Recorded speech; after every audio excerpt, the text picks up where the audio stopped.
Hey, hello again, sports fans. Scott Travis coming at you from the Sports Den, and this is my Bruins Game 2 wrap-up and Game 3 preview all in one.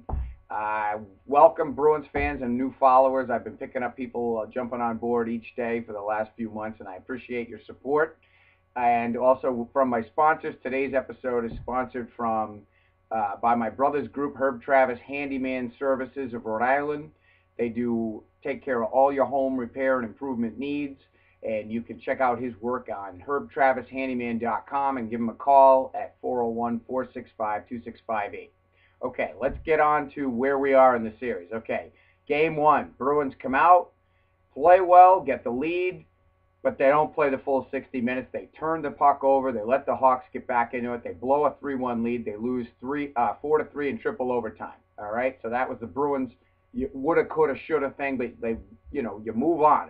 It's whoever wins 4 games first, you shake that off. Okay, game two. Bruins don't come out ready at all to play. Just Tuukka Rask. The entire team is in a funk. I don't know about you folks. I was swearing at the TV. I couldn't believe how many Hawks were just charging the net and they weren't being shoved out, cross-checked, knocked down. I mean, if you're going to sit near your net, if they're going to crowd around Tuukka, we've got to make them pay the price. And it wasn't until I think it was Ferentz early in the second period I saw him knocking Taves around. Bruins have to play physical. If the refs are going to let you play physical, play physical. And, we saw the game pick up slowly. Like I said, the Hawks came out. Should have been up 3 or 4 to nothing. Tuukka robbed them, stole the game, I would say, right there. That's where the Hawks lost it. They didn't get more than the goal. They outshot us 19-4. That was the worst we can possibly play. And the Bruins, I guess Tuukka went in and called everybody out, which I love Tuukka because he just calls it the way it is. He'll get on himself. He'll get on the team. And he's earned it, though. He's come up from the minors. He's sat and watched Tim Thomas. So he's earned that respect. He's played well, and he's certainly been the best Bruin in the entire playoffs. As David Krejci has been a real good player as well. But Tuukka Rask has been your best player. And if we win the cup, it's going to be him as the number one reason, and he's going to be the Conn Smythe winner. There's just no other way around it. So anyway, Bruins game two, again, didn't come out well, but built up to it. I think the Hawks, once we started pounding them, hitting them with a heavy forecheck, I think they just lost. Either they were scared or they lost their will or they ran out of gas because they played too hard in the first, even with the 2-day layoff after the triple overtime game. I think fatigue still was a factor. So what are we looking at now for game three? Well, coming off the momentum, when Claude made the change to put Kelly and Kelly and Paille and Sagan together, that was the turning point in the game.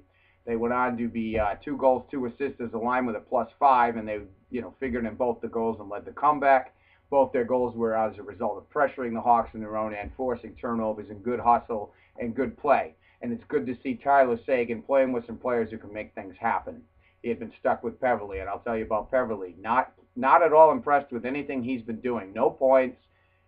Been questionable. Had the puck right on his stick on a power play. Could have cleared it out when we were shorthanded. Could have cleared it out. Hawks kept it in. It led to another 40 seconds plus of pressure in the Bruins zone. Kaspers Dorgovins, shaky. I haven't seen anything. He had that near miss in game one that would have helped us. Hasn't really done much. I hope Claude continues to not roll 4 lines. And I do feel bad for my buddy Sean Thornton. I think he's a great guy to play. He's one of my favorite Bruins of in the last 20 years. He does that style, the Lyndon Byers, the PJ Stock, that role of he does what he needs, and he's shown to be a great player. He was, when you think about it, folks, he was sat out a couple of games in 2011. Doesn't say a negative word. Knows when they want him to do what he does it. He can play some hockey. He looked good on the Merlot line before Campbell broke the leg, and it's kind of his misfortune that he's out. But anyway, I think the Bruins' keys to the game: play 60 minutes, show up at the beginning, forecheck the heck out of the Hawks D in their own end, force those turnovers, hit, and more hits, hit everybody. But we saw what happened in the Penguins series. As soon as we started hitting them, we broke their will, and then that was it. Got to do the same thing. This is a good Hawks team. This is a very good Hawks team.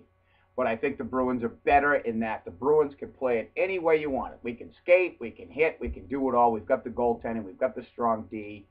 And I just think, if Claude goes with who's hot, the Bergeron, Yager, and Marchand line is going to create chances. Yager has been a little slow, and he could be a little tired. He's 41, And Mike Milbury was all over his case on NBC, but Yager's Yager. He's been very strong along the boards. I've liked what I've seen from him. I think he was definitely worth getting him, and I think he's helped out in a lot of ways. I think he's talked to the other players, so I like what I've seen from him. He's not 22 years old anymore. He stays a little long on the ice, and he's a little slow getting off. Okay, but he's created offense when some of the other lines and other players on the Bruins weren't doing much. Hopefully Nathan Horton, we know he's playing through a lot of pain. Hopefully he can be effective, because that Krejci, Lucic, Horton line has been the best line in the series. So let's just hope, guys. Like I've said in many of my videos, I'm not worried about who's going to score. Somebody will step up and score. When you get Kelly and Payet scoring, there goes my point right there. So let's hope we get a good balanced team effort. We take advantage of chances. We force the Hawks to make mistakes. And hopefully the next video we'll be talking about the Bruins will be up 2-1.